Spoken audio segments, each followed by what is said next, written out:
wabarakatuh. Terima kasih Prof. Maskuri presentasinya ya. Jadi nanti mungkin akan ada tanya jawab dari peserta webinar ini. Tapi bagi peserta webinar silakan menuliskan pertanyaannya yang ingin bertanya di kolom chat yang sudah disiapkan. Kita akan mengundang Profesor Adi Wijaya, Rektor Universitas Telkom. Apakah Prof. Adi sudah ada di dalam? Alhamdulillah. Ya, Pak Terima WR. kasih. Assalamualaikum. Luar biasa.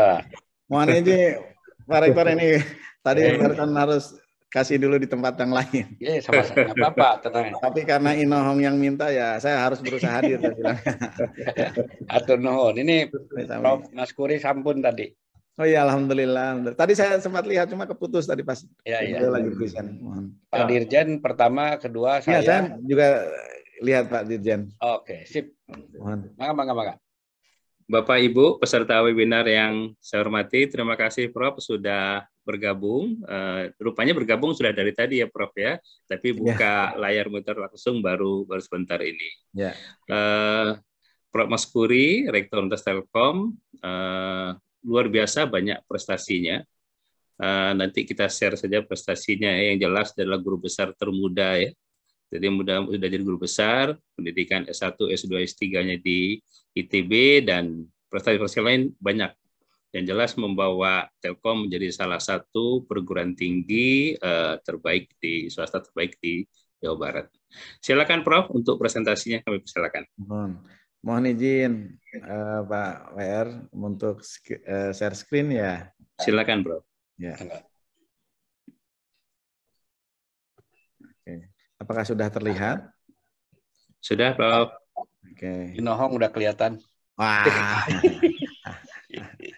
Punten, Pak Rektor, Pak Waka FRI, mohon izin, Bapak Ibu yang saya hormati. Bismillahirrahmanirrahim. Assalamualaikum warahmatullahi wabarakatuh. Waalaikumsalam warahmatullahi wabarakatuh. Salam sejahtera untuk kita semua. Yang kami hormati tentunya Bapak Dirjen Dikti Kemendikbudristek Profesor Nizam, Bapak Rektor UAI, Profesor Asep, senior saya, guru saya, mentor saya, apalagi Prof ya, luar biasa ini. Alhamdulillah bisa bersilaturahim. Bapak Ibu pimpinan dari UAI, Bapak Ibu dosen, seluruh sivitas akademika. Oh ya, tadi Pak Waka, Wakil Ketua FRI juga alhamdulillah hadir, Profesor Maskuri. Insya Allah apa yang kita lakukan hari ini adalah dengan niatan hal yang baik. Dengan niat yang baik ini semoga mendatangkan keberkahan untuk kita semua dan memanfaatkan waktu untuk hal yang baik. Insya Allah salah satu cara bersyukur terhadap nikmat sehat yang baik pula. Sehingga semoga kesehatan ini senantiasa membersamai kita. Amin ya rabbal alamin. Rekan-rekan pimpinan perguruan tinggi ataupun sivitas akademika yang hadir dalam acara sharing session atau focus group discussion terkait dengan dampak dari Merdeka Belajar, Kampus Merdeka untuk peningkatan mutu tridharma di perguruan tinggi. Ini satu hal yang menarik karena memang bagi kami ini adalah merupakan warna yang sedemikian hingga akan memperindah bagaimana kita melakukan aktivitas di kampus seperti itu.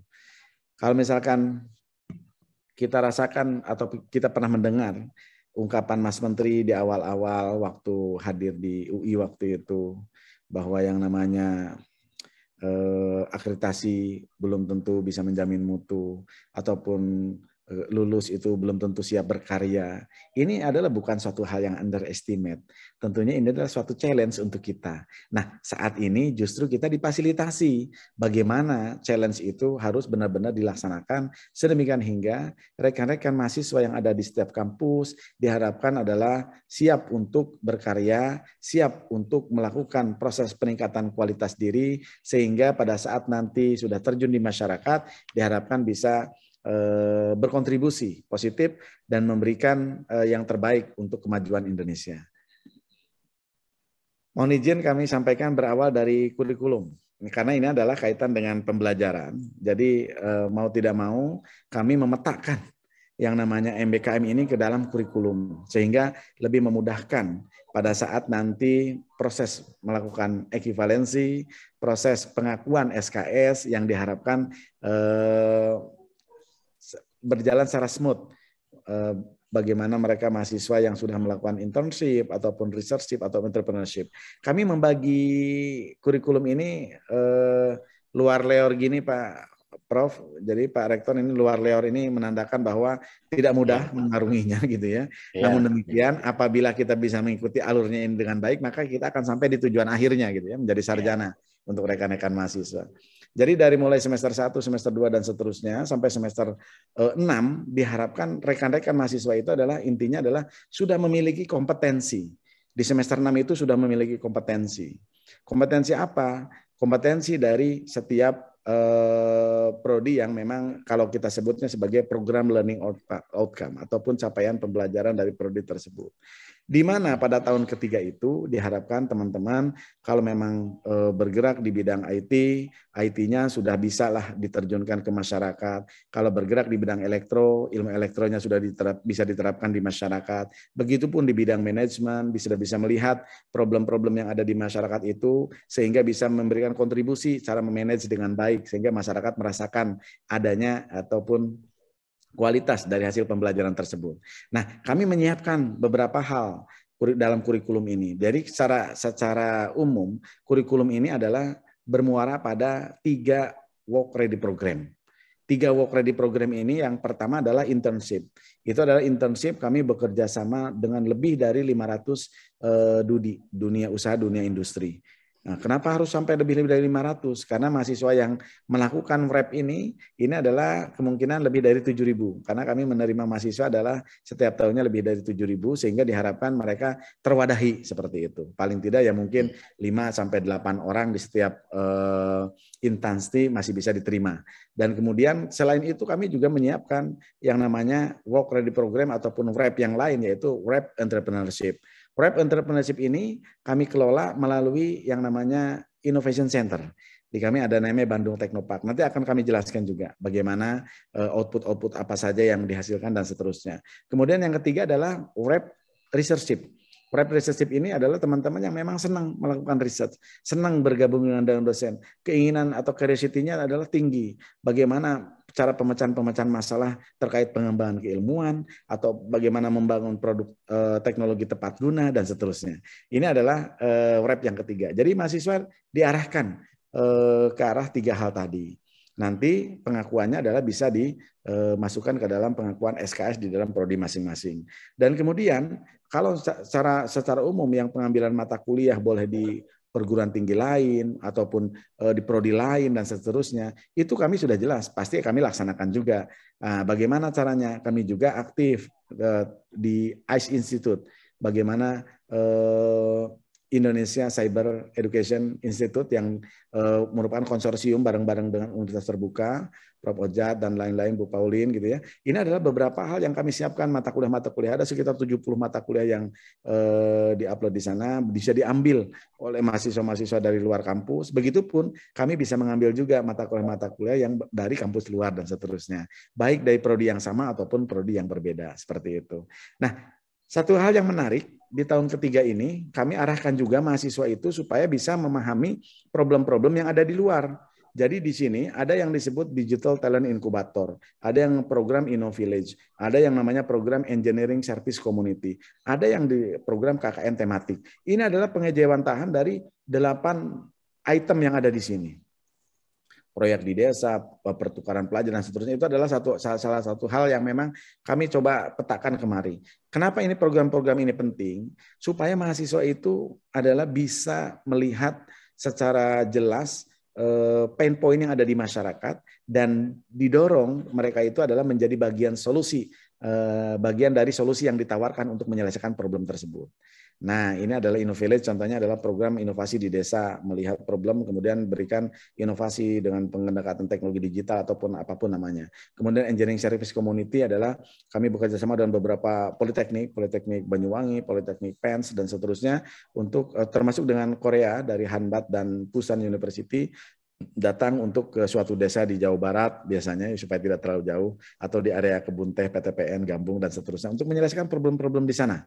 Nah, termasuk KKN tematik, Citarum Harum dan yang lainnya itu sangat antusias mahasiswa untuk terjun ke sana. Kemudian dampaknya seperti apa sih? Dampak yang bisa dirasakan. Saya yakin mahasiswa berdasarkan kuesioner yang diperoleh, ternyata memang dalam tanda petik ini memaksa dosen prodi itu dalam mempersiapkan kurikulum yang agile. Karena kita tidak akan pernah tahu ke depan itu perkembangan teknologi akan seperti apa, ke depan itu kondisi ekonomi akan seperti apa, ke depan itu perilaku masyarakat itu akan seperti apa. Ini adalah penuh ketidakpastian. Era VUCA ini harus dijawab dengan apa? Dengan agility. Nah, agility di sini adalah prodi, perguruan tinggi juga harus agile dalam menyiapkan kurikulum. Jadi alhamdulillah dengan adanya MBKM ini, Dikjar ini menjadi lebih agile, kurikulumnya menjadi lebih fleksibel. Kemudian keterlibatan dunia usaha, dunia industri ini untuk mendukung proses pembelajaran ini sangat luar biasa juga. Kami rasakan memang betul kami berada dalam lingkungan corporate, kami berada dalam Telkom Group, tapi itu tidak cukup gitu ya.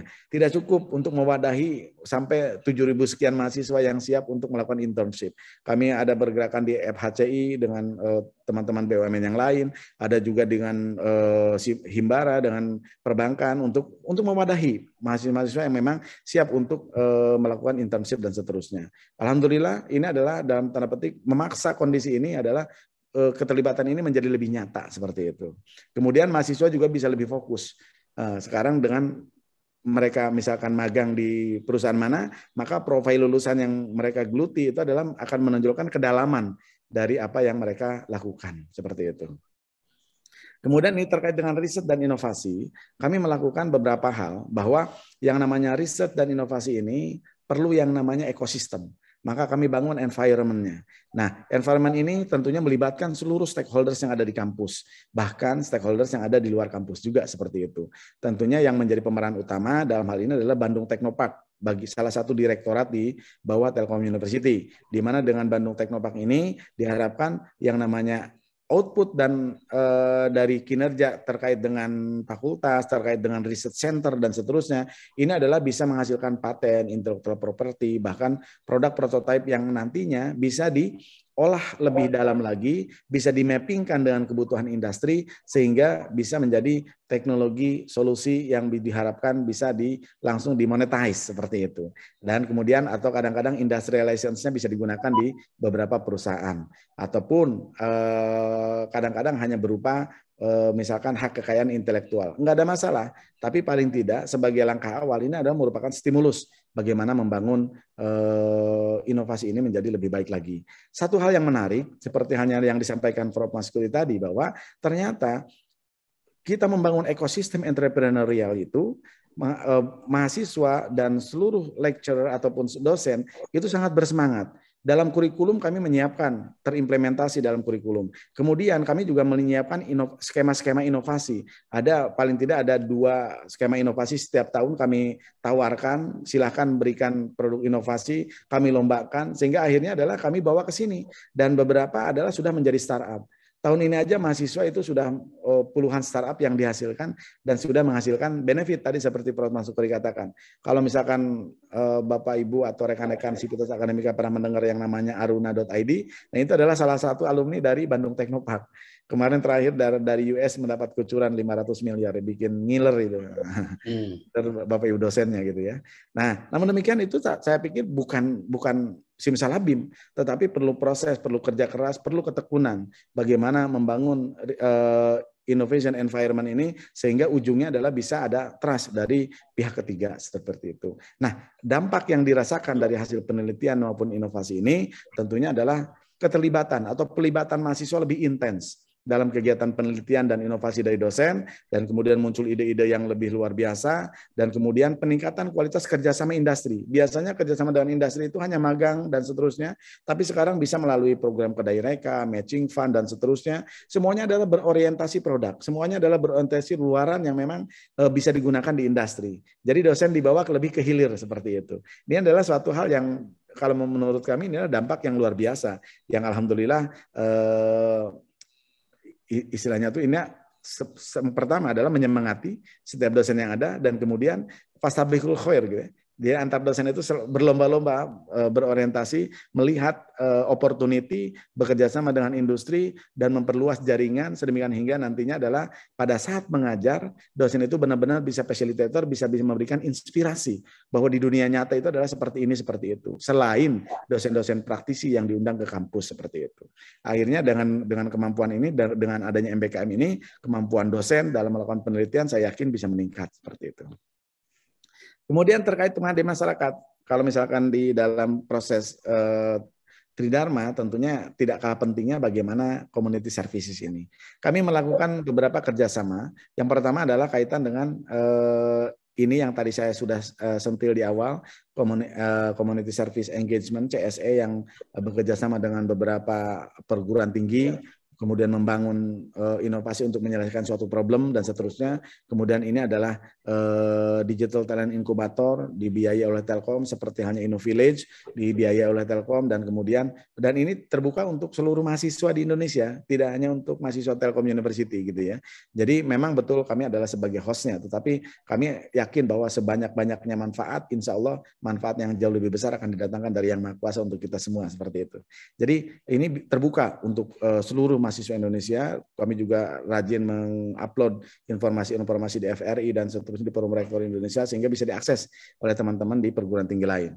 Kemudian program Citarum Harum ini cukup berkesan bagi kami. Kenapa demikian? Karena memang beberapa hal yang sudah dilakukan dari mahasiswa ini, mahasiswa menyadari bahwa mereka berada di area yang memang mungkin bisa terjadi bencana. Pada saat saya sampaikan bahwa apa yang kita lakukan ini harus bermuara pada kebermanfaatan dan keberkahan, sehingga keberkahannya mengalir pada kita. Terbukti bahwa pada saat di launching oleh dikawal oleh Pak Menko Maritim, Pak Luhut saat itu, mahasiswa sangat antusias sekali. Banyak sekali mahasiswa terlibat, ratusan mahasiswa terlibat di program Citarum Harum ini yang kemudian tersebar ke dalam beberapa program kegiatan, termasuk ada yang pendidikan terhadap masyarakatnya, kemudian melakukan riset terkait bagaimana kadar polutan yang ada di dalam sungai, itu juga tidak mudah, dan kemudian beberapa yang lain juga melakukan penanaman biji kopi dan seterusnya, membeli kopi dari masyarakat, yang akhirnya alhamdulillah kami juga bisa membangun Value Cafe. Value Cafe itu, Prof. Asep pernah itu merasakan Value Cafe. Jadi kopi-kopinya itu dibeli dari hulu Sungai Citarum, sedemikian hingga proses sedimentasi itu bisa diminimize. Karena biasanya masyarakat lebih cenderung menanam sayuran daripada tanaman-tanaman keras seperti itu. Kalau kita ada engagement semacam itu, insya Allah lingkungan bisa lebih terjaga. Dan makna mengikuti program Citarum Harum ini salah satunya adalah menyadarkan bagaimana sustainability lingkungan itu sangat penting bagi kita semua. Dampak yang bisa dirasakan tentunya banyak hal. Salah satunya adalah program Abdi Mas ini lebih terstruktur, lebih berkelanjutan. Kami senantiasa memetakan program Abdi Mas ini tidak hanya sekedar hit and run, ingin melakukan apa, jalankan, tidak. Tetapi kami memetakan dengan komponen SDGs. SDGs apa yang disasar? Masyarakat mana yang disasar? Bagaimana outcome terhadap masyarakat? Kami tidak hanya menanyakan outputnya, tidak hanya menanyakan bahwa sudah selesai pengabdian masyarakat atau tidak, tapi justru apa yang bisa dirasakan oleh masyarakat. Supaya begini Pak Rektor WAI, jadi TELU ini jangan sampai cuma ke Hartos, tapi harus karawas ke masyarakat seperti itu.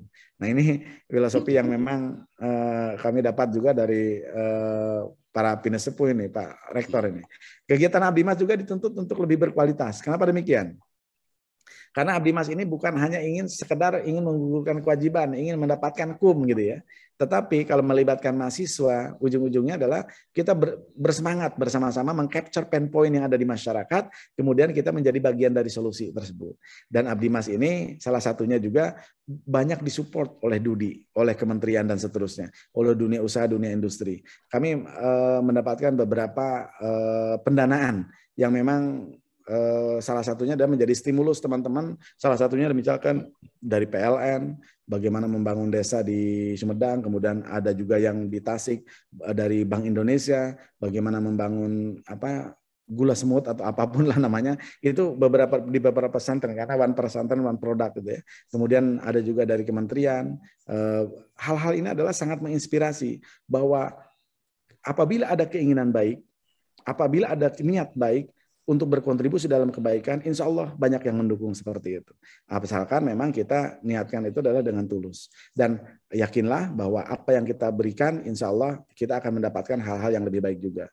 Kemudian, sekadar kesimpulan ini, kalau menurut kami, ada beberapa hal yang memang dampak yang sungguh luar biasa. Dari MBKM ini kami mendapatkan pelajaran bagaimana membangun karakter dan kompetensi. Kompetensi sudah pasti dibutuhkan. Tidak mungkin kalau tidak kompeten tidak bisa menyelesaikan suatu problem. Tetapi diawali ini adalah perlu yang namanya karakter. Karakter itu terbangun dengan sendirinya dari berdasarkan pengalaman-pengalaman di lapangan. Seperti itu. Jadi karakter yang sudah diajarkan terimplementasi di lapangan, tidak hanya knowledge nantinya, tetapi menjadi behavior. Kalau sudah menjadi behavior, insya Allah pada saat terjun di masyarakat akan menjadi experience, akan menjadi sudah keseharian lah seperti itu. Dan rekan-rekan mahasiswa, rekan-rekan dosen juga diajak selalu membangun bagaimana yang namanya proses pembelajaran ini. Pembelajaran sepanjang hayat ini adalah memang benar-benar harus tahu. Dan tahunya itu tidak hanya dirasakan, tetapi kita belajar dari data. Tidak mungkin kita menyelesaikan sesuatu tanpa adanya data. Analisis datanya seperti apa, dampaknya seperti apa. Kita cek datanya. Kemudian kita lihat bagaimana istilahnya kalau ilmu Prof. Asep statistiknya seperti apa ini masyarakat ini pada saat sebelum dan sesudah dilaksanakannya program. Saya yakin ini adalah ada peningkatan kualitas proses pembelajaran. Dan kita yang keseharian bergelut dengan teknologi, kami selalu mengingatkan, ini adalah teknologi boleh berkembang, teknologi boleh melesat jauh ke depan, tetapi ingat, teknologi adalah semuanya itu adalah harus bersumber pada kebutuhan manusia. Human centered teknologi ini adalah merupakan suatu keharusan bahwa yang namanya Society 5.0 menyatakan bahwa problem-problem sosial, problem-problem yang ada di masyarakat, itulah yang harus diselesaikan dengan teknologi. Jadi teknologi jangan sampai mendikte apa yang ingin kita lakukan, tetapi justru teknologi itu harus dijadikan sebagai tools untuk menyelesaikan problem tadi.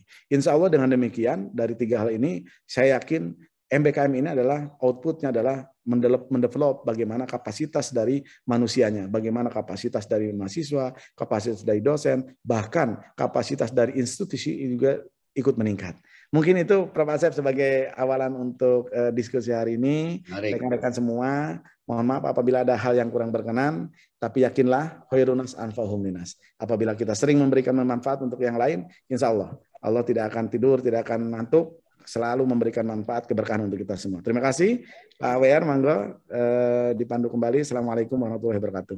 Waalaikumsalam warahmatullahi wabarakatuh. Luar biasa Prof. Adi Wijaya. Bapak Ibu peserta seminar, demikian menarik ya dari 3 penyaji tadi, mulai dari Prof. Asep, Rektor UAI, Prof. Maskuri dari Unisma Malang, dan terakhir Prof. Adi Wijaya dari Telkom, dan saling melengkapi. Kita akan berakhir pada jam 11 insya Allah. Oleh karena itu masih ada sekitar 20 menit ya maksimal itu tanya jawab. Nanti ini sudah banyak bertanya, jadi saya pilih dulu 3 penanya. Bisa juga nanti kalau ingin mengangkat tangan raise hand untuk yang bertanya itu 1-2 orang. Pak Waka di Lampung ya, Pak Waka? Ya. Pertama saya pilih dari Unisma Bongki. Saya selalu. Amin. Ya. Nanti dari Bongki dulu ya. Pertanyaannya untuk ketiga narasumber. Tapi kalau sudah dijawab salah satu, mungkin yang lain kalau sudah rasa cukup tidak usah menambahkan dulu. Dan untuk menjawab ini kita balik.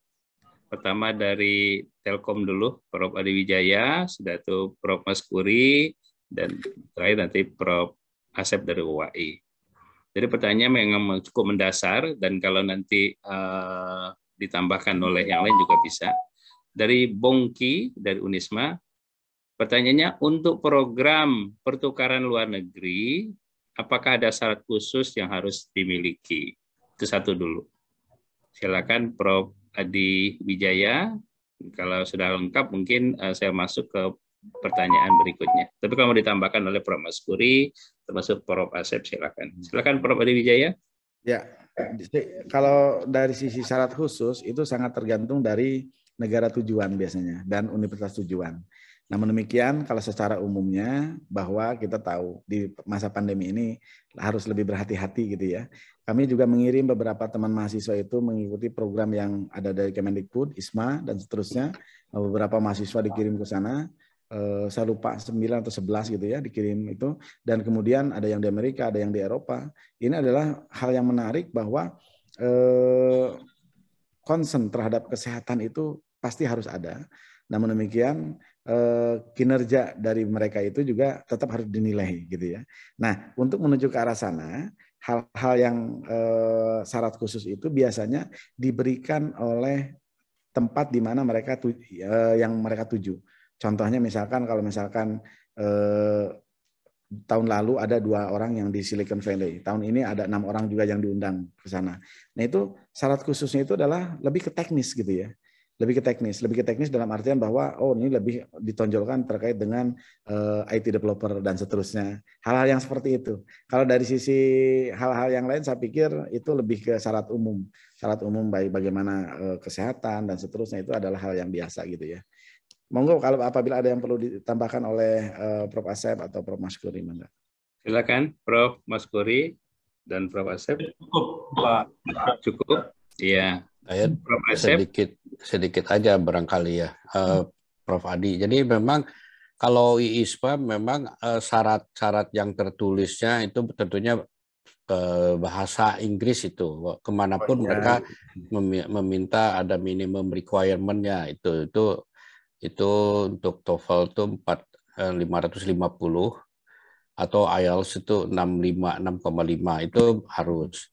IPK juga ya, IPK itu minimumnya 3,5 ya yang berangkat akhirnya, walaupun awalnya 3,25 tapi kan ketat.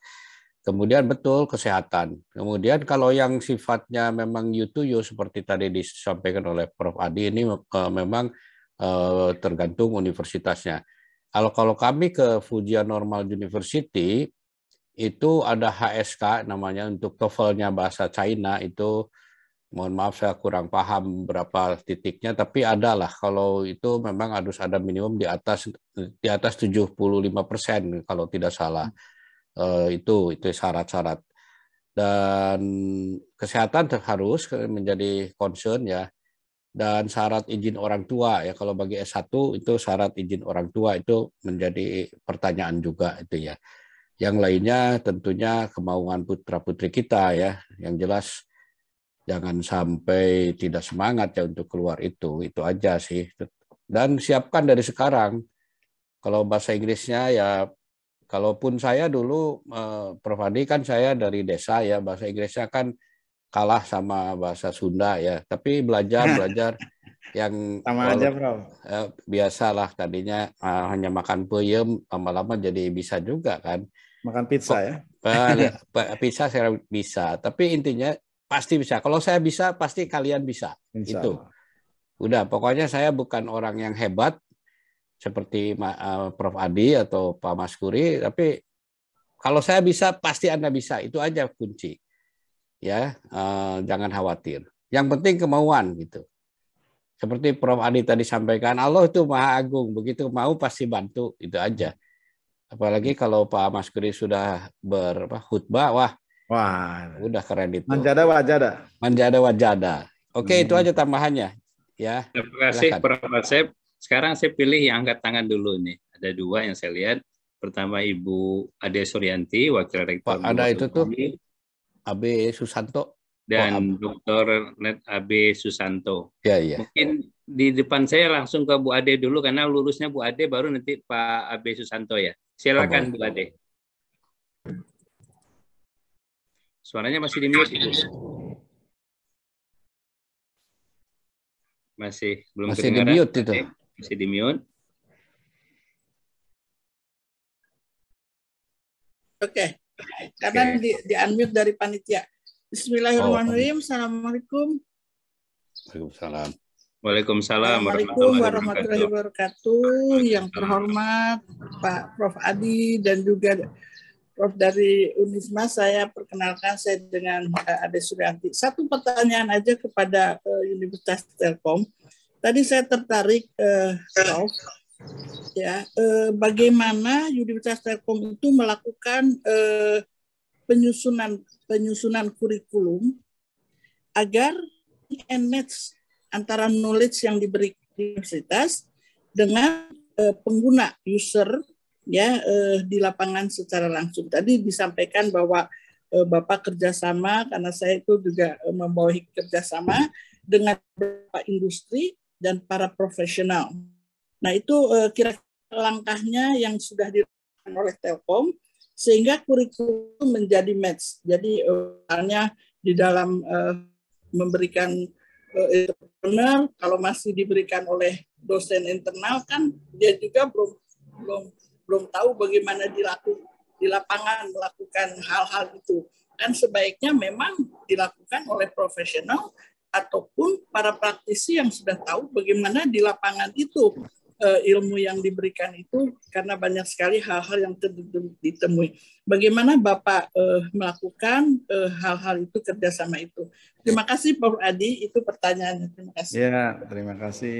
Silakan Prof. Ya. Mohon izin Pak Rektor, Prof. Maskuri dan Prof. Asep. Monggo. Jadi kaitan dengan ini sangat menarik gitu ya, di era yang begitu cepat berubah, di era volatility-nya yang luar biasa ini, salah satu hal yang kami lakukan, mungkin sama dilakukan oleh universitas lain juga, tapi ini sekedar sharing aja. Jadi sebelum kami melakukan komunikasi dengan dunia usaha, dunia industri, tentunya kita juga perlu melihat perkembangan global. Nah, kami melihat setiap kurikulum yang akan dikembangkan itu, coba cek, tidak hanya berkomunikasi dengan asosiasi, tetapi cek dulu perkembangan keilmuan ke depan itu dari World Economic Forum, dari Harvard Business Review misalkan, bahkan misalkan dari perkembangan teknologi yang dari Gartner dan seterusnya. Kita harus tahu skill set apa sih masa depan yang diperlukan, kan gitu ya. Nah, kemudian kalau sudah ada konseptual dari perkembangan ke depan seperti apa, barulah kita undang dunia usaha, dunia industri ataupun asosiasi, dan ternyata pada saat itu respect mereka itu lebih gitu ya. Lebih itu kenapa? Karena mereka tidak hanya memberikan sesuatu, tetapi mereka juga melihat bahwa oh ini benar yang diperlukan oleh kami itu adalah seperti ini, seperti itu gitu ya. Jadi pada saat respon positif itu muncul, momentumnya bagus, dan pada saat momentumnya bagus kita bisa menerbitkan lebih detail bahan kajian apa sih yang sebenarnya yang diperlukan untuk ini. Jadi pada saat skill set itu ada, itu adalah profil lulusan sebenarnya yang diinginkan. Kemudian setelah profil lulusan itu ada, barulah kita masuk ke bidang kajian. Untuk mendukung profil lulusan seperti ini, bidang kajian apa? Itulah senyatanya yang kita ramu yang disebut outcome based education. Jadi apa yang kita ajarkan itu bukan dari runutan mata kuliah dulu, tetapi justru dari skill set, dari profil lulusan, kemudian kita kaji bahan kajiannya apa, baru dipecah ke mata kuliah apa yang terkait untuk mensupport bahan kajian tersebut. Nah, dengan demikian, dengan profil atau profiling melalui outcome based education ini, diharapkan memang benar-benar kurikulum ini sesuai dengan kebutuhan dari industri seperti itu. Karena kalau sudah implementasi, apalagi misalkan contoh penerapan international accreditation, itu kan orientasinya pasti selalu menggunakan outcome based education (OBE). Nah, pada saat ditanyakan itu, PLO-nya apa ini dari prodi ini? Kalau sudah ada PLO, capaian pembelajarannya, maka capaian pembelajaran setiap mata kuliahnya seperti apa? Nah, itu harus jelas matriksnya, gitu kan? Nah, pada saat matriksnya itu terjawab, insya Allah pada saat kita mengawal mahasiswa ini belum lulus dari mata kuliah ini, artinya course learning outcome dari mata kuliah ini belum ada, sehingga PLO-nya nanti ada yang bolong, gitu ya. Nah, untuk mengisi bolong ini kita tahulah bahwa oh ternyata perlu remedial di bagian ini, sehingga akhirnya bahwa mahasiswa tersebut harus disempurnakan bagian ini, bagian itu, sehingga akhirnya ketercapaian PLO itu benar-benar bisa disempurnakan atau bisa dicapai oleh setiap mahasiswa. Dan itu adalah respect dari dunia usaha, dunia industri biasanya lebih. Kenapa demikian? Karena memang tergambar. Dan sekarang kalau hal yang menarik juga mungkin supaya memudahkan pada saat respect dari dunia industri, sebaiknya kalau kami akan menjalankan ini Prof. Asep, Prof. Masguri, bahwa teman-teman mahasiswa ini coba diajak untuk memiliki sertifikasi lah pada saat lulus itu. Sehingga walaupun mereka memiliki keilmuan yang cukup general gitu ya, tetapi paling tidak warna dari mereka ada. Dan kemudian terlihat passionnya pada saat mereka memiliki sertifikasi ini, berarti passionnya di situ. Dan kalau sudah passion biasanya bergelora lah untuk menggali lebih jauh dan seterusnya. Dan itu biasanya terlihat dari karir mereka nanti pada saat udah masuk ke industri. Dan begitu Bu Ade, mungkin mohon maaf kalau ada hal yang kurang ini. Ya, terima kasih sedikit. Kami kadang-kadang dari dunia industri itu kalau menerima karyawan baru dari universitas itu memerlukan waktu orientasi itu sampai 1 tahun ya, dia bisa match dengan dunia industri. Dengan program ini kira-kira bisa mengurangi berapa Pak itu, karena orang itu kadang-kadang 1 tahun, lebih-lebih kalau yang lambat itu 1,5 tahun. Nah tapi kalau dengan ini kira-kira bisa, apakah bisa langsung cek gitu? Harusnya demikian Bu. Jadi apalagi dengan adanya MBKM ini. Yang pertama, kalau dengan yang seperti biasa tanpa MBKM itu saya yakin apabila mereka sudah masuk ke digital talent inkubator misalkan, maka mereka sudah memiliki skill set yang dibutuhkan di industri. Ditambah MBKM, mereka sudah memiliki skill set, kemudian mereka sudah menerapkan paling tidak kan 6 bulan atau setahun, mereka dari situ mereka tidak hanya memiliki skill. Jadi pada saat mereka dilatih, mereka mengikuti sertifikasi atau apapun yang ini, itu mereka akan memiliki skill apabila mereka keluar dari lab. Setelah keluar dari lab, setelah mereka memiliki sertifikasi, ditambah experience 6 bulan atau 1 tahun dengan program MBKM ini, engagement itu akan lebih kuat. Maka outputnya adalah menjadi mahasiswa yang memiliki experience. Jadi knowledge, skill, experience. Nah pada saat sudah experience, saya yakin itu tidak perlu waktu 2 bulan, 3 bulan itu, karena memang engagement sudah terjadi dan pekerjaannya sudah keseharian. Insya Allah kalau memang proses rekrutasinya yang kadang-kadang justru menjadi penghalang. Contoh misalkan perusahaan-perusahaan besar itu, ini secara ini, Ibu kan dari dunia industri nih, salah satu yang terlihat ini tuh kadang-kadang kita lihat sendiri, rekrutasi di BUMN itu misalkan, itu kan prosesnya agak panjang. Pada saat misalkan kita lihat dunia industri yang misalkan contoh aja, kita beri label misalkan Huawei ataupun yang lainnya gitu ya, itu hanya perlu 1 minggu, 2 minggu mereka langsung gercep gitu ya. Nah itu akan kehilangan talent seperti itu kalau memang kita lambat. Makanya sekarang saya yakin pengembangan atau rekrutasi dari teman-teman direksi di human capital akan mulai bergerak semacam itu. Bahkan beberapa Bu dari dunia industri itu ada yang ingin memang datang ke kampus itu, ingin jalan-jalannya langsung ke lab. Ngobrol dengan mahasiswanya, pada saat mahasiswanya tahu, mahasiswa saya lah yang terutama terjebak ke dalam kebaikan gitu ya. Itu sebelum lulus TA itu mereka sudah berani membayar 13 juta. Ini mengalahkan kaprodinya saya bilang ini. Seperti itu. Jadi ini hal yang menarik bagi kondisi saat ini sampai seperti itu gitu ya. Jadi saya yakin dengan engagement lebih awal masuk Mas Menteri bahwa ini mahasiswa sudah bisa mengcapture problem-problem yang apa, jadi kompetensi mereka akan segera terpetakan dengan problem-problem yang ada di industri. Jadi link and match ini bisa lebih cepat lah seperti itu. Begitu Mbak Ade.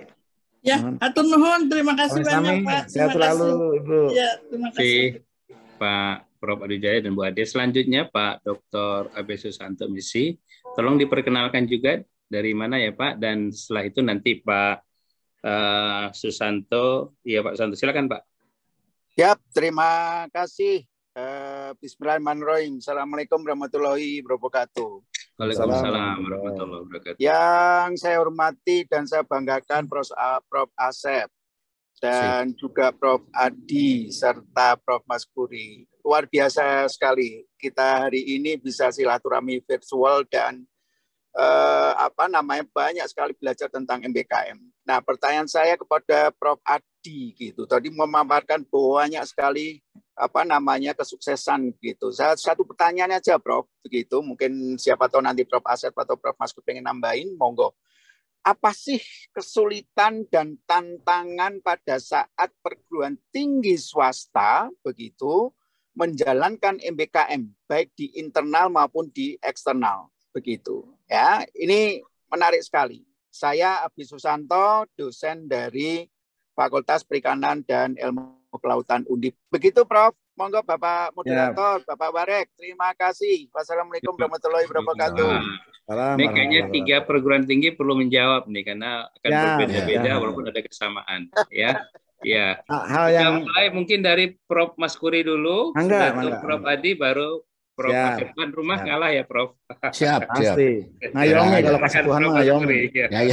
Baik, terima kasih Pak Susanto. Satu pertanyaan yang luar biasa.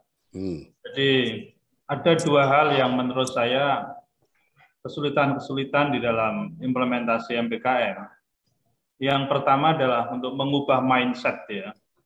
Mengubah mindset para dosen, para mahasiswa, para pimpinan, karena mereka selalu pada zona nyaman.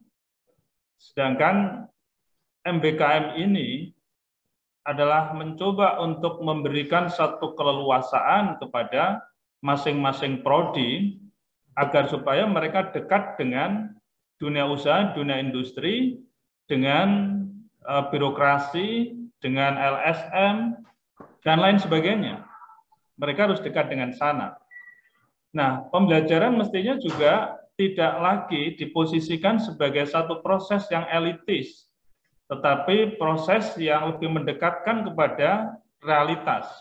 Disitulah sebetulnya link and match-nya, seperti yang disampaikan oleh Bu Ade tadi, bahwa melakukan satu perombakan kurikulum pun juga tidak semata-mata itu hanya keinginan dari perguruan tinggi, tetapi keinginan bersama stakeholder, baik itu mahasiswa, dosen, kemudian pimpinan, juga dunia usaha, dunia industri, kemudian juga pengguna, alumni, dan sebagainya, itu harus duduk bersama. Termasuk juga kita mempertimbangkan pada SDGs, yaitu Sustainable Development Goals. Itu pun juga harus kita pertimbangkan secara keseluruhan. Jadi tidak serta-merta. Nah, kita ingin membawa pada situasi seperti itu, mindset mereka seakan-akan sulit untuk dirubah. Membangun gedung lebih mudah, mengadakan laboratorium lebih mudah. Tetapi untuk membangun sebuah mindset, dosen dan mahasiswa serta dunia usaha, dunia industri, itu tidak mudah untuk melakukan kemitraan itu. Tetapi apapun, ini kita harus melakukan berbagai macam pendekatan kepada berbagai macam pihak terkait. Dan ini harus kita biasakan.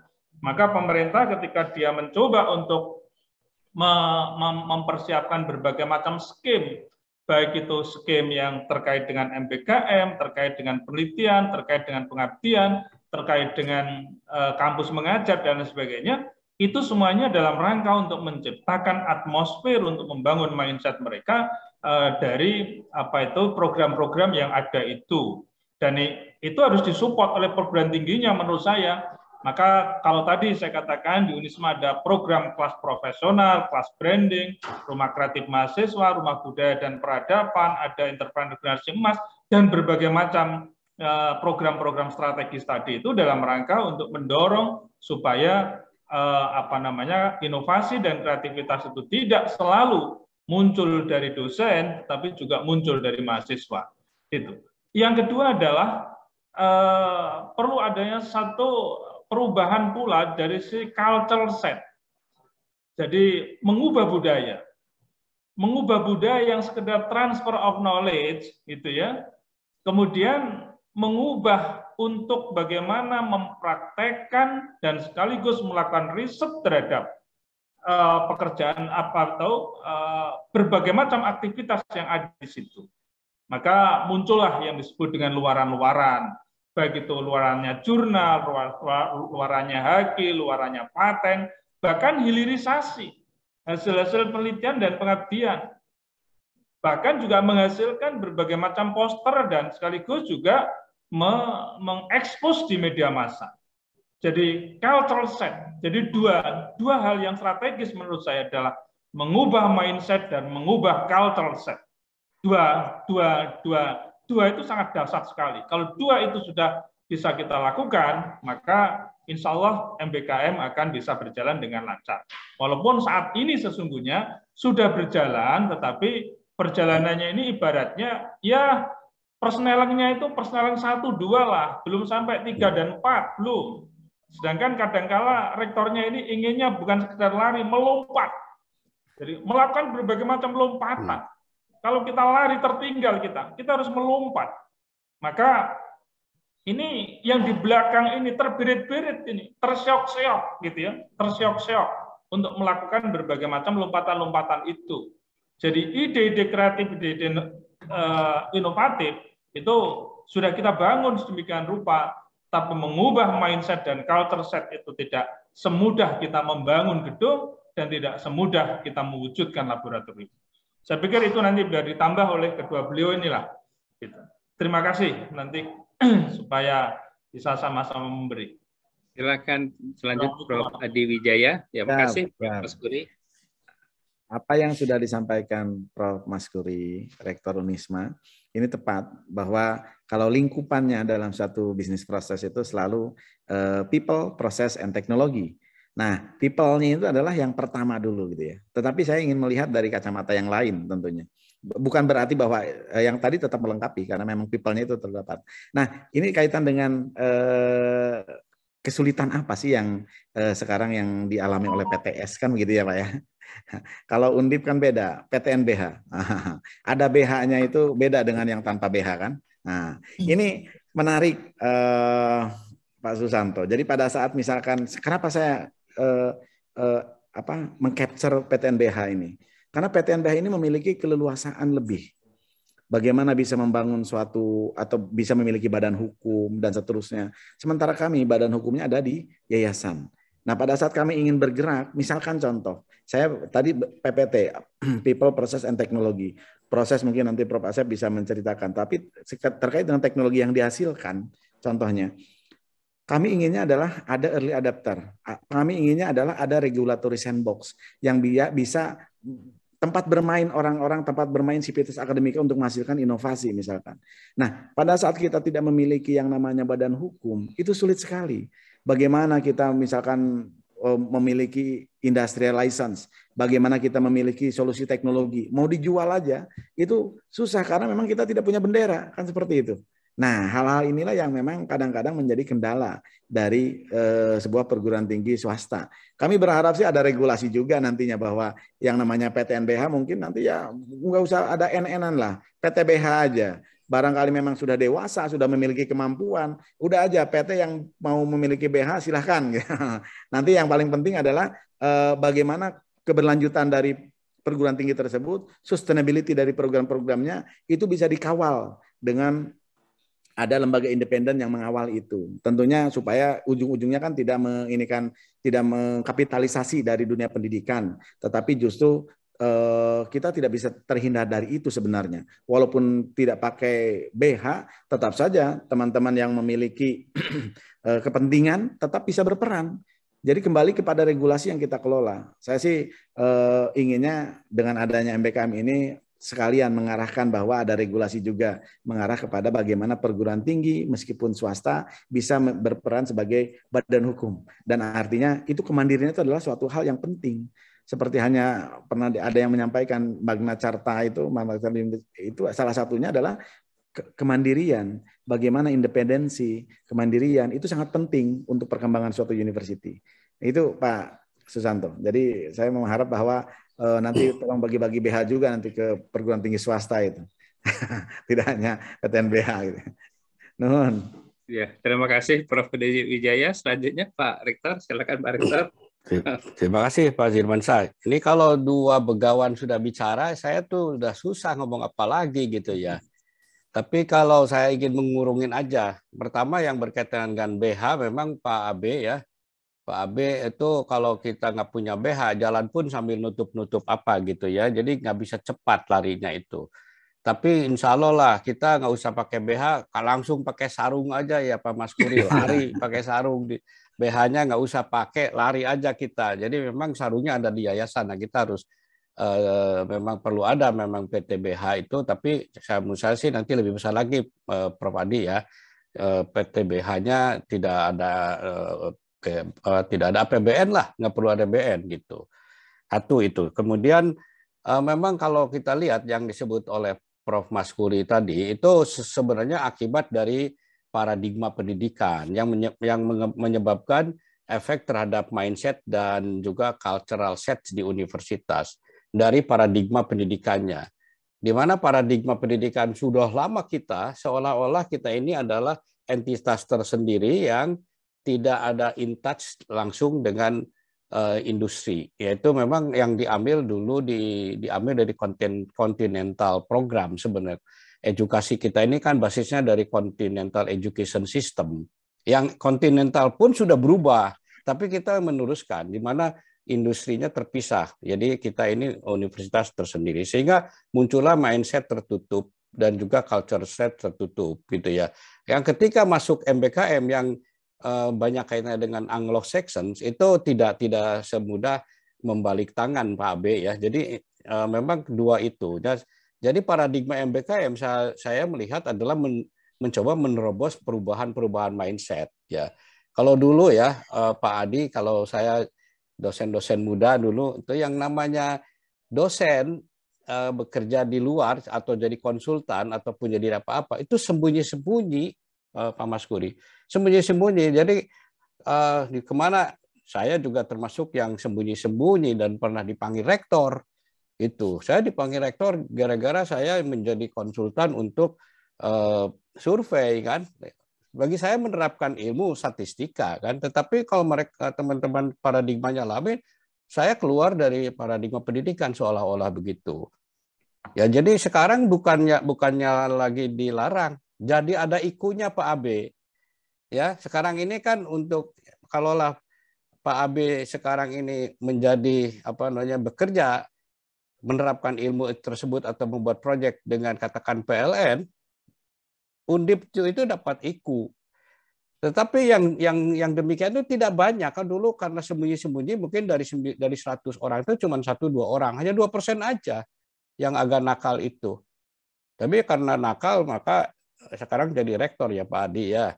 Jadi intinya memang harus berubah paradigma ya. Jadi paradigmanya jangan merasa I'm the best sendirian kemudian padahal industri sudah lari kemana-mana kita baru jalan kaki. Padahal mereka sudah terbang kita baru lari. Jadi betul juga kata Prof. Maskuri. Terbang aja kita udah merubah mindset dengan perubahan paradigma. Kalau paradigma kan didesain oleh sebuah institusi dalam ini pemerintah. Itu saya sih dalam hal ini terus terang aja Pak Jokowi itu Pak Abe ya merubah paradigma ya. Nggak pernah ada menteri pendidikan yang belum profesor, nggak pernah. Baru sekarang itu kaget loh. Pertama itu kecuali 1-2 orang. Kalau saya nggak kaget ya Pak Maskuri. Pak Maskuri waktu saya berkunjung ke beliau, saya sudah melakukan MBKN itu 10 tahun yang lalu katanya. Nakal sendiri, kurang lebih begitu. Begitu sekarang di MBKM kan ya sudah ada kurungannya. Jadi betul. Change the paradigm is not that easy. Sehingga perubahan paradigma itu harus terus dilakukan. MBKM salah satu alat untuk perubahan paradigma kalau bisa harus dijalankan terus.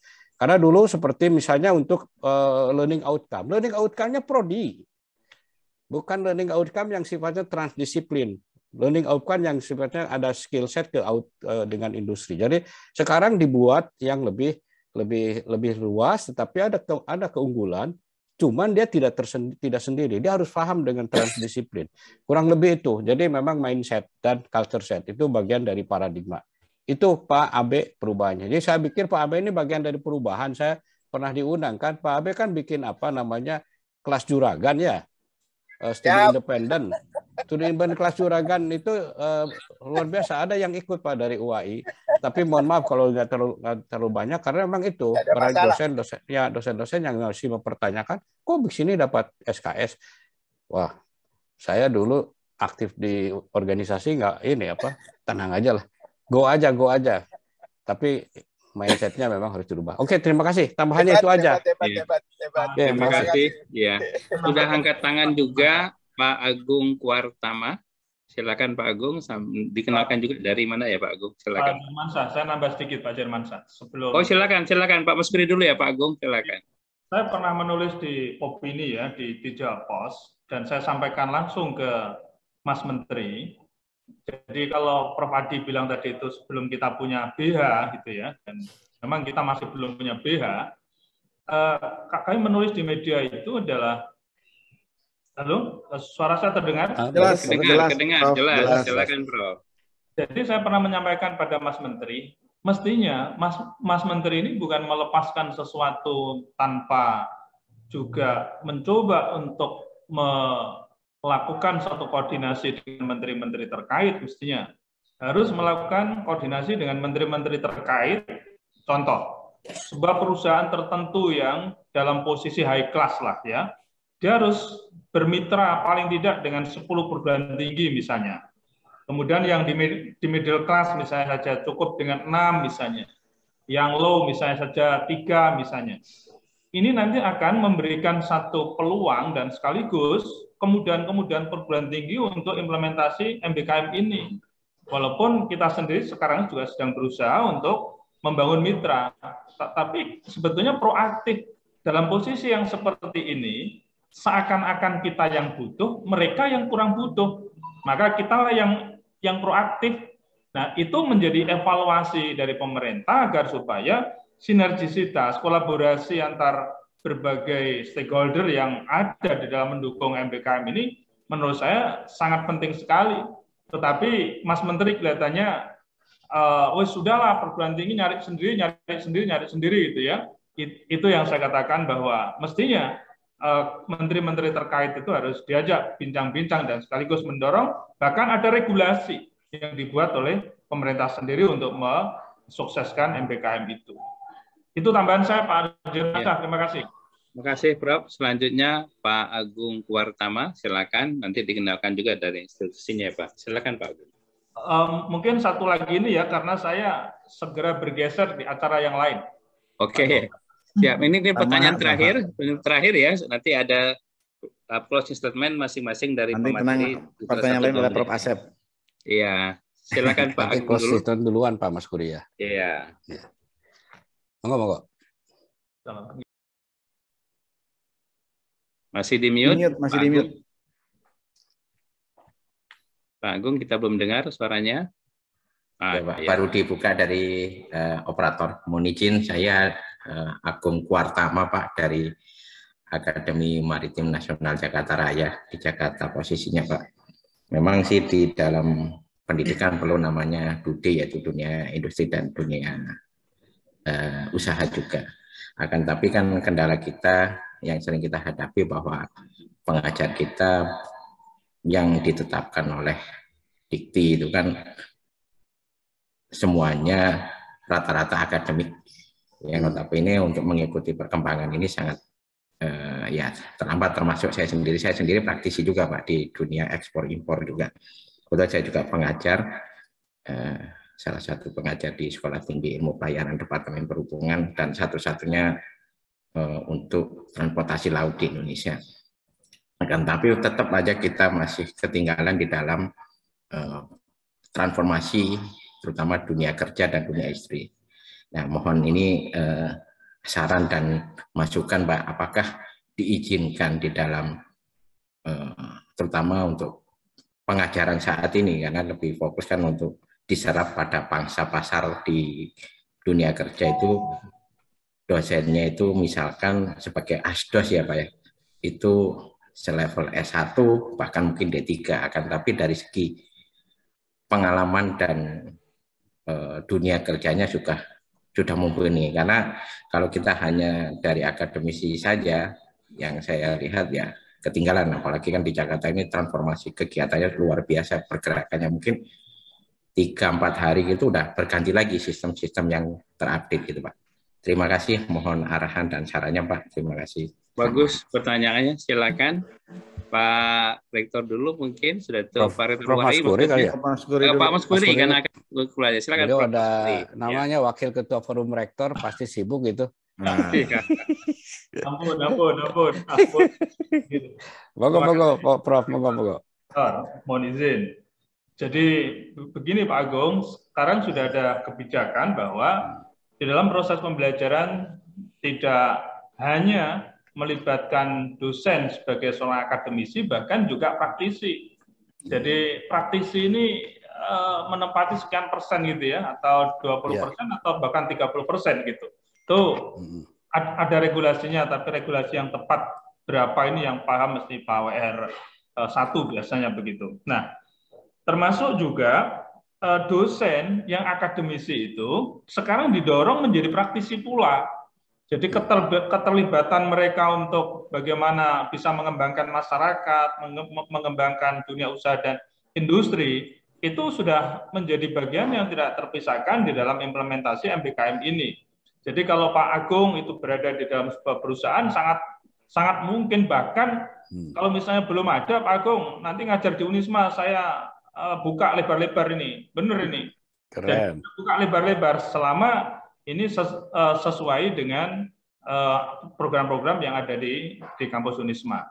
Jadi menurut saya pemerintah juga sudah membuka lebar-lebar praktisi untuk masuk di dunia akademik atau masuk mengajar di perguruan tinggi. Begitu juga dosen-dosen itu juga didorong menjadi praktisi, jadi menjadi praktisi. Dan disinilah sesungguhnya meeting di antara dua elemen ini akan menjadi penting dan bahkan akan menemukan satu model-model baru di dalam pelaksanaan pembelajaran dalam mewujudkan Indonesia atau sumber daya manusia unggul itu.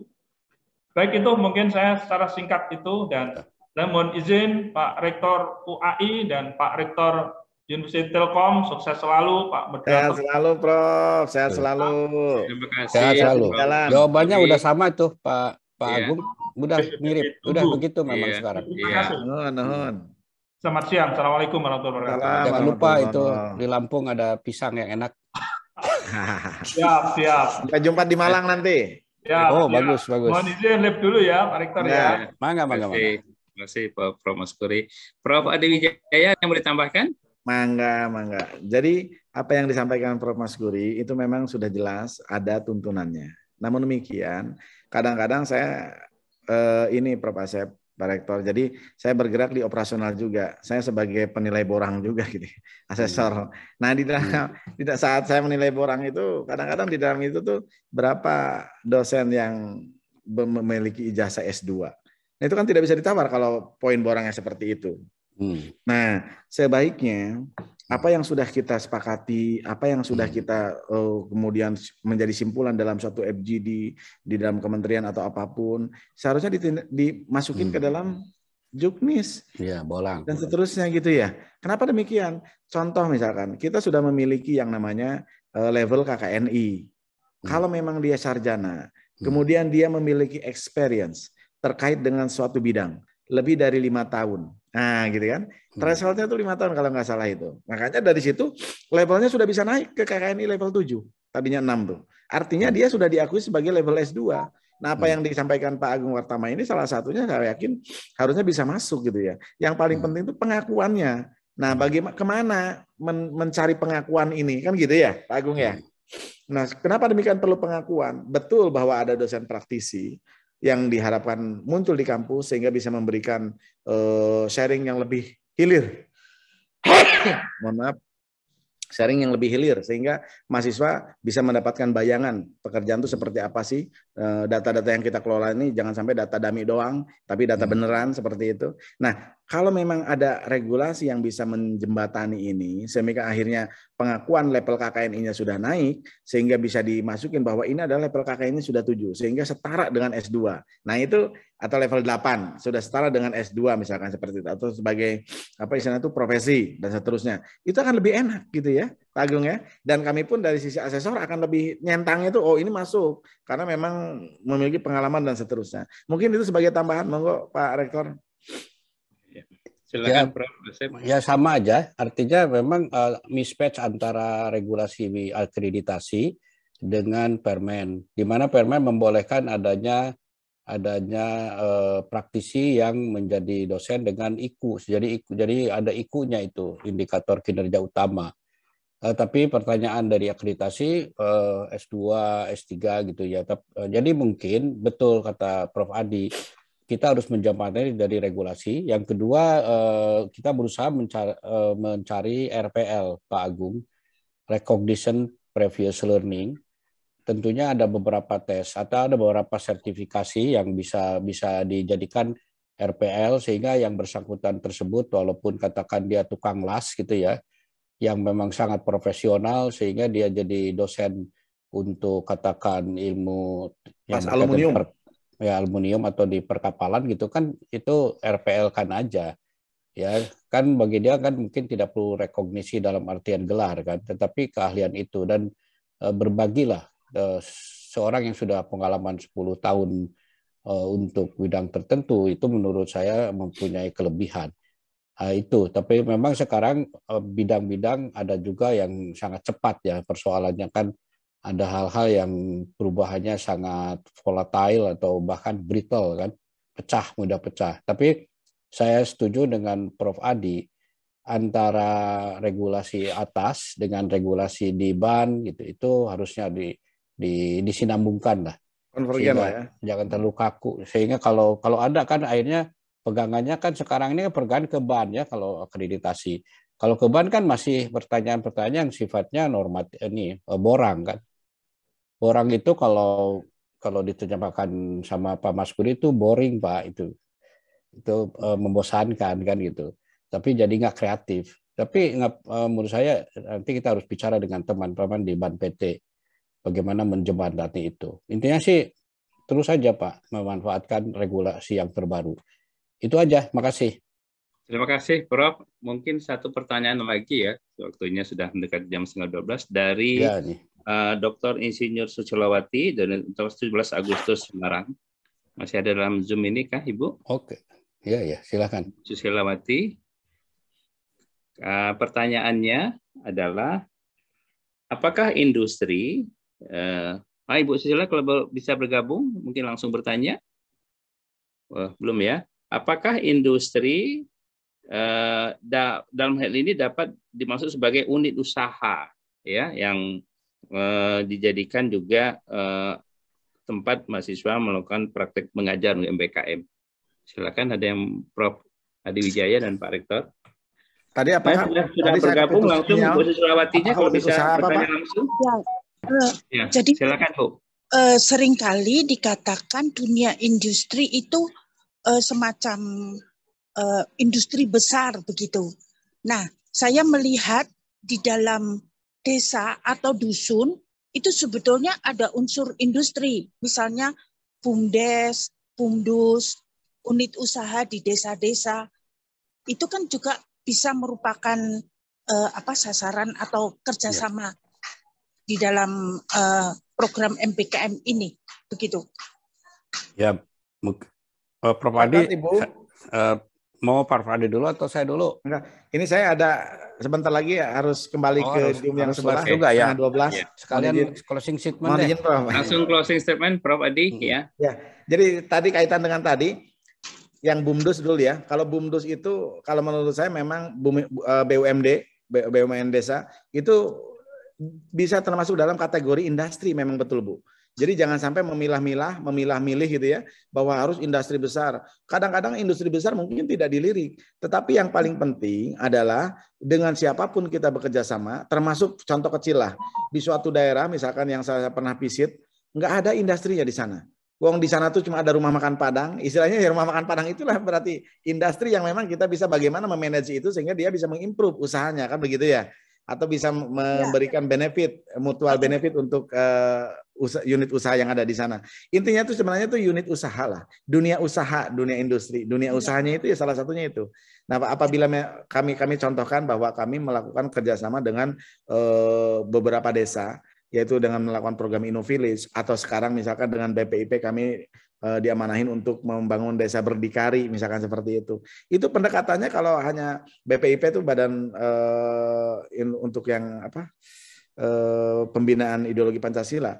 Tetapi tidak mungkin kita bisa menyampaikan sesuatu dengan baik apabila tidak bisa mengcapture pain point ataupun customer experience-nya. Apa yang diinginkan oleh masyarakat. Nah, masyarakat biasanya orientasinya kan ekonomi. Nah, makanya desa berdikari dengan BPIP ini salah satunya adalah bagaimana kita menyiapkan marketplace untuk masyarakat-masyarakat yang ada di desa. Salah satunya adalah BUMD atau BUMDes tadi. BUMDes bukan BUMD yang BUMN milik daerah ya, tapi BUMDesnya langsung. BUMDes itu sebagai entitas usaha dan di sana pasti ada pain point. Bagaimana cara memasarkan produk, bagaimana meningkatkan kualitasnya, bagaimana mengcapture apa yang dibutuhkan mungkin di desa lain ada yang dibutuhkan di desa ini. Itulah marketplace itu yang kita bangun. Seperti itu Bu Susilawati. Ya. Closing statement-nya, Prof. Oh ya, siap. Ya. Jadi seperti halnya yang disampaikan tadi oleh rekan-rekan senior saya, Prof. Maskuri, Prof. Asep, itu bahwa di dalam proses MBKM ini tentunya kita mengingatkan kembali bahwa yang namanya pendidikan itu adalah tidak hanya transfer knowledge, tetapi juga itu adalah bagaimana kita membangun inspirasi, membangun karakter mereka sehingga mereka lebih siap untuk terjun ke masyarakat nantinya. Seperti itu. Terima kasih, mungkin itu Pak. Ya, terima kasih Prof. Adujaya. Salam katu. Mohon izin saya pamit, Prof. Asep. Punten ini. Dulu ya, nanti kita kontak-kontakan lagi ya. Siap, mohon. Ngopi lagi. Assalamualaikum. Ngopi lagi di kafenya sana. Iya, siap, mantap. Biasa. Yantos. Assalamualaikum warahmatullahi wabarakatuh. Terima kasih Prof. Selanjutnya Prof. Asep. Kalau ada yang mau ditambahkan.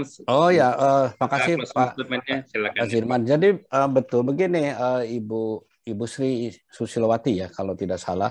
Memang sekarang ini yang dijaring oleh pemerintah melalui magang bersertifikat itu umumnya BUMN, karena memang itu levelnya di tingkat pusat. Menurut saya itu masalah untuk cost efisien ya, karena kalau sampai ke bawah tentunya itu terlalu banyak. Tetapi secara teorinya itu boleh.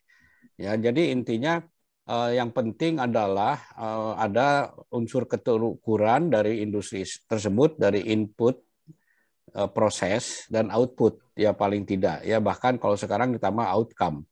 Jadi di industri pun tidak hanya input, proses, output sekarang ini, tetapi outcome. Mereka kan banyak juga menghitung balance scorecard-nya itu. Banyak yang ke balance scorecard di mana tidak saja balance dalam artian keuntungannya saja, tetapi bagaimana agar terjadi sustainability, baik di masyarakat sekitarnya ataupun sustainability dari bisnis entitasnya. Nah, jadi kalau ukuran-ukuran itu ada, kalau BUMD, BUMDes juga atau perusahaan kecil di wilayah desa tertentu itu ada, itu menurut saya boleh-boleh saja kita bermitra.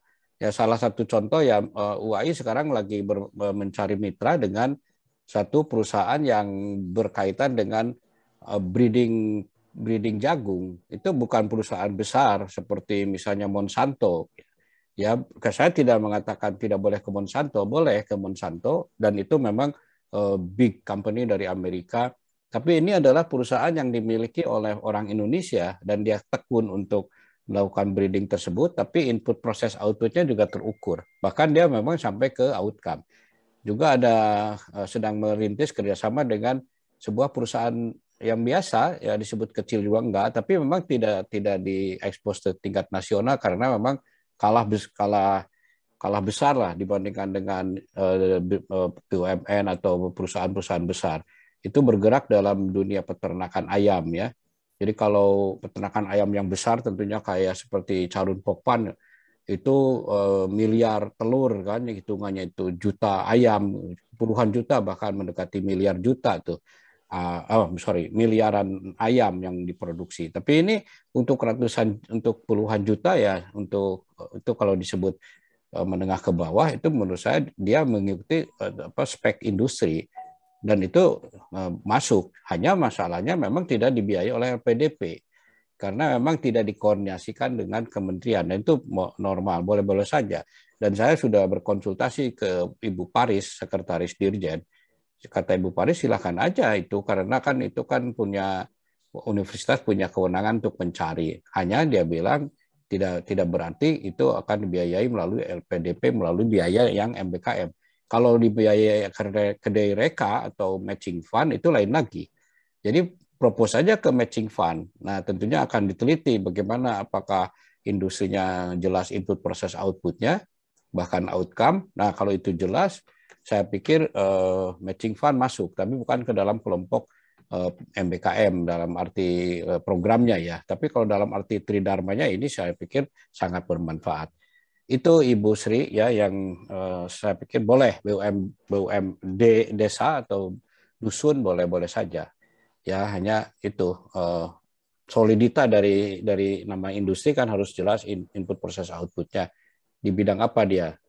Apakah di bidang pertanian, apakah di bidang manufaktur, walaupun kecil nggak masalah. Itu bisa saja punya best practice ya mereka itu.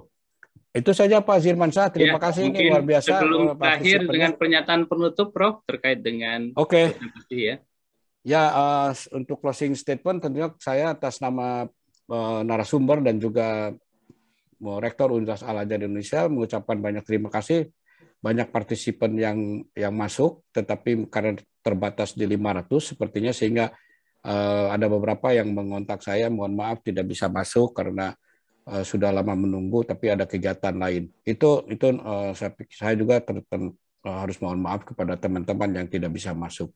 Tapi secara umum MBKM ini adalah sebuah program agar merubah paradigma baru ya dari teman-teman di universitas. Dan tentunya saya berharap juga teman-teman di kementerian memfasilitasi paradigma baru itu dengan birokrasi yang baru juga gitu, sehingga matching gitu antara keinginan yang dari paradigma baru dan birokrasinya juga harus baru ya. Walaupun sekarang udah mulai terasa, tetapi mohon semuanya bisa lebih percepat lagi, termasuk dalam hal pembukaan program studi ya. Kalau MBKM sudah bergerak ikut pembukaan program studi, jangan dianggap itu terlepas dari beda lagi dengan MBKM. Pengusaha itu bagian dari perguruan tinggi tentunya. Pembukaan program studi juga harusnya cepat sekali ya. Kalau MBKM menurut saya sangat cepat. Bahkan kadang-kadang kita kedodoran untuk survei aja 100% hanya waktunya tidak lebih dari 3 minggu gitu ya. Itu kan harus cepat sekali, harus tiap hari, tiap malam kita mencari data terus ya. Tapi untuk program studi saya masih menganggap itu masih lambat ya di kementerian. Jadi mohon kalau ada Bapak dan Ibu dari Kementerian Dikbudristek ya mohon untuk membantu kami di universitas agar semuanya jadi cepat. Paradigma baru dan birokrasi baru. Sekian, terima kasih. Assalamualaikum warahmatullahi wabarakatuh. Waalaikumsalam warahmatullahi wabarakatuh. Terima kasih Pak Rektor, yang saya hormati Bapak Ibu peserta webinar. Masih ada pertanyaan, tapi kita terkendala oleh waktu. Oleh karena itu, ini baru seminar pertama. Insya Allah akan ada lagi seminar setelah data hasil penelitian, survei masuk dan akan kami olah. Kemudian akan kita coba seminarkan kembali. Selanjutnya, saya mohon maaf jika ada yang kurang pas dalam membawa acara seminar ini. Dan saya kembalikan kepada MC. Silakan Pak Mudika. Terima kasih. Assalamualaikum warahmatullahi wabarakatuh. Waalaikumsalam warahmatullahi wabarakatuh. Terima kasih kami haturkan kepada yang terhormat Bapak Dr. Zirman Syah MPD selaku moderator kita pada hari ini. Dan kami ucapkan terima kasih juga kepada para 3 narasumber kita pada hari ini dan Prof. Nizam sebagai keynote speaker. Dan kami meminta sekali lagi kepada seluruh peserta memberikan tepuk tangan yang meriah kepada moderator dan narasumber kita pada hari ini. Dan Bapak Ibu yang kami hormati, selanjutnya acara kita adalah pemberian cindera mata kepada keynote speaker Prof. Nizam. Dan kami mohon mengundang kepada Profesor Dr. Insinyur Asep Saifuddin MSc. Kami silahkan. Tapi orangnya nggak ada, gimana itu? Nggak apa-apa Pak, secara ini aja Pak. Stimulus saja karena stimulus saja. Keluar, mereka pada sibuk, mereka nitip setengah 12 masih pamit. Ya ini acara bagus sekali, jadi lewat sedikit, nggak apa-apa. Saya simbolis saja semua dikeluarkan. Ya baik. Silahkan Mas Kures. Ya. Ya terima kasih. Terus dan kami berikan juga kepada 2 narasumber lainnya, kepada Prof. Mas. Silakan Mas Quraisy bisa ditampilkan kepada narasumber. Ya. Iya. Mohon di capture aja nanti. Iya, baik. Oke, dan ke Bapak Adi Wijayanya, Mas Quraisy, minta tolong dibantu. Itu mohon ada yang foto tadi ya, saya akan forward ke Prof. Maskuri dan Prof. Adi. Ya, baik. Oke, baik. Terima kasih kami aturkan kepada Profesor Dr. Insinyur Asep Saifuddin MSc. Ya. Dan Bapak Ibu yang kami hormati, selanjutnya kita akan melakukan sesi foto bersama. Kami mohon kesediaannya Bapak Ibu untuk kita melakukan sesi foto bersama terlebih dahulu. Dan kami minta bantuannya kepada teman-teman panitia untuk meng-capture. Di sini saya bantu ada 16 slide, mungkin akan saya cepat-cepat. Slide pertama, pada hitungan pertama 1, 2, 3. Oke, senyum. Slide kedua. Oke, 1, 2, 3. Senyum. Oke, slide ketiga. 1, 2, 3. Senyum. Iya. Slide keempat. 1, 2, 3. Slide berikutnya. 1, 2, 3. Slide berikutnya. 1, 2, 3. Slide berikutnya. 1, 2, 3. Slide berikutnya. 1, 2, 3. Dan slide berikutnya. 1, 2, 3. Slide berikutnya. 1, 2, 3. Oke, baik. Terima kasih Bapak Ibu atas kesediaannya. Kita melakukan sesi foto bersama. Hadirin yang dirahmati Allah, acara selanjutnya adalah pembacaan doa yang akan dibacakan oleh Saudara Ahmad Syuhada. Kepada saudara kami silakan. Bismillahirrahmanirrahim. Assalamualaikum warahmatullahi wabarakatuh. Waalaikumsalam warahmatullahi wabarakatuh. Para hadirin yang berbahagia, sebelum kita menutup acara ini dengan doa, marilah sama-sama kita membaca istighfar sebanyak 3 kali. Astagfirullahaladzim, astagfirullahaladzim, astagfirullahaladzim. A'udzu billahi minasyaitonir rajim. Bismillahirrahmanirrahim. Alhamdulillahi rabbil alamin. Hamdan na'imin, hamdan syakirin, hamdan yu'afi ni'amahu wa yukafihu mazidah. Ya Rabbana lakal hamdu wa lakal syukru kama yanbaghi jalalikal karim wa 'azim sultanik. Allahumma salli ala Muhammad wa ala ali Muhammad. Allahumma ihdinas siratakal mustaqim. صراط الذين أنعم الله عليهم من النبيين والصديقين والشهداء والصالحين وحسن أولئك رفيقا ذلك الفضل من الله وكفى بالله عليما ربنا آتنا في الدنيا حسنة وفي الآخرة حسنة وقنا عذاب النار وادخلنا الجنة مع الأبرار يا عزيز يا غفار يا رب العالمين وصل اللهم على نبينا محمد وعلى آله وصحبه وسلم والحمد لله رب العالمين. Assalamualaikum warahmatullahi wabarakatuh. Waalaikumsalam warahmatullahi wabarakatuh. Amin, amin ya robbal alamin. Demikianlah acara Fokus Group Discussion dengan tema dampak Merdeka Belajar Kampus Merdeka terhadap peningkatan mutu Tridharma Perguruan Tinggi. Saya Mudika dan seluruh panitia mengucapkan terima kasih dan mohon maaf atas segala kesalahan dan khilafan yang terjadi selama acara ini berlangsung. Kami undur diri.